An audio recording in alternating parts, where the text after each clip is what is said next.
And I talk about Raila's video yesterday. So Raila amesema kwamba yeye ndio buda wa Saba Saba, yeye ndio alisha Saba Saba. Okay, Raila ni sawa, ni Saba Saba. But the man who began this journey as a liberator has become a traitor because every ideal that he stood for, I mean against it.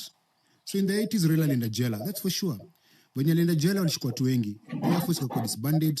People went to jail in the 80s with him. Those people went to jail with Raila. Some were hanged. Akina Uchuko nyongwa wakakufa. But those heroes of the 80s and the ones who are tortured and now torture chambers, wajipara justice, some of them went to court and good rulings, judgment.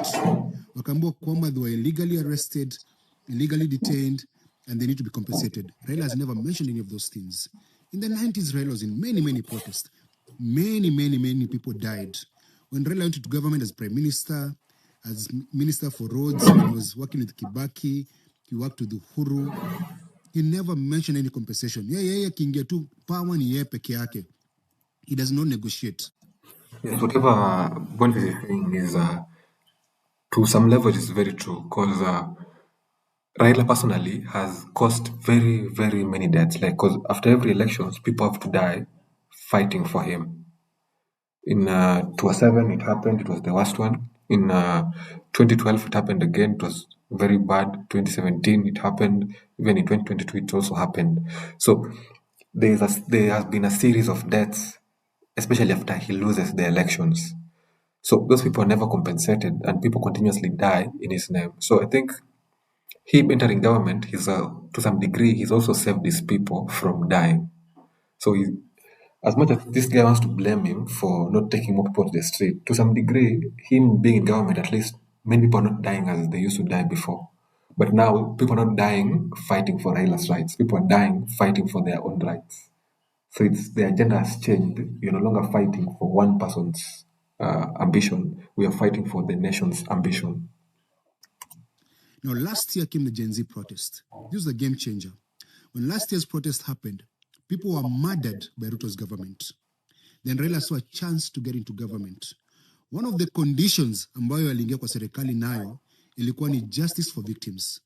Wakati Raila aliingia kwa serikali ya Ruto, alisahau why he entered that government. Alisema, national reconciliation, there was a coup attempt, we are going to get justice for victims. Zero. Last year, Genz raised money for their victims. They raised money to do the burials. They raised money for hospital bills. They did everything they could, stood with the families. Then this year, there was a chance to commemorate those we lost. Then Ruto did what he does best. He killed more people. When he killed more people, Raila. Then now Raila hears there's a protest today. He says, you know what? And then he Kamkunji. Kufanya nini? Who says we want to go to Kamkunji? We're not fighting for Kamkunji. No. We are fighting for Ruto to go. And when Ruto goes, we'll go with Raila, and anyone supports him. That's number 1 and 2. And number 3, Raila, when nyamaza tu. When your mouth is full, umekula vizuri, Raila Odinga. Usionge.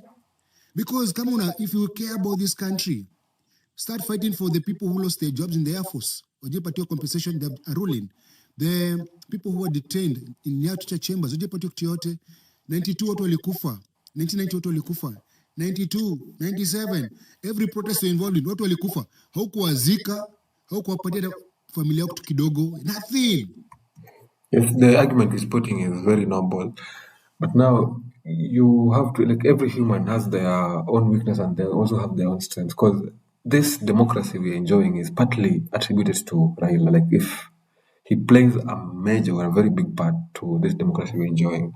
So as much as you can hate him for some of the things, yes, he's done some shitty stuff. Yes, he's not been the perfect human, but at least he used to fight for the country, and he fought for the country when everyone was afraid to fight. So I think you have to also give him that. As much as we want him out of the current politics, and the future of the politics,